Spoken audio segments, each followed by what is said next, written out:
Ay, for today's video, magluluto tayo ng sizzling tofu and chicken nuggets with butter and salted eggs. Yan, luto na tayo. Ito po yung butter.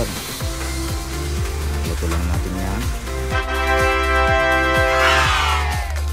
Ganda ng paglutuan natin. Shopee lang po yan. Luto natin yung ating bawang. Sibuyas. Yan, mekos-mekos lang natin. Wow, pinapakitaan na tayo.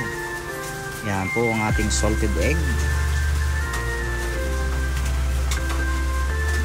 Ito lang natin yan. Mekos-mekos lang po natin yung salted eggs natin. Pag ganyan na po ang texture, malapit na po nating ilagay ang ating barbecue sauce. Pampasarap po yan, pampalasa. Ayan na din po ang ating liquid seasoning para lalong sarap ang ating niluluto. Siyempre lagyan natin ng konting pampakulay, pampalasa na din, soy sauce.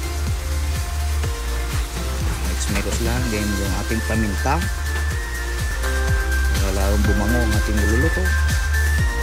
Nilagay na po natin ang ating hotdog.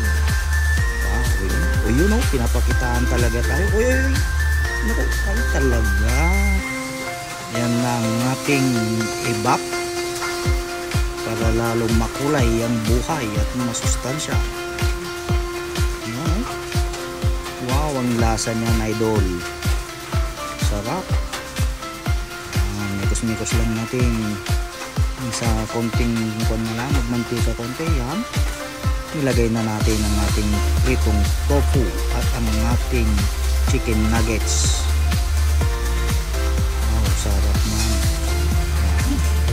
Palasahin lang natin yung namunot ang lasa na hanggang pumasok yung ating sauce sa may ating sizzling. Ayan. Wow. Uy, talaga. Uy, inulit pa talagang pinikot-ikot. Talaga naman. Wow, talagang pinapakitaan pa tayo. Oy, talaga naman. Yan ang ating pinali sesame seeds. Wow, yan na. Tara, manganing. Wow.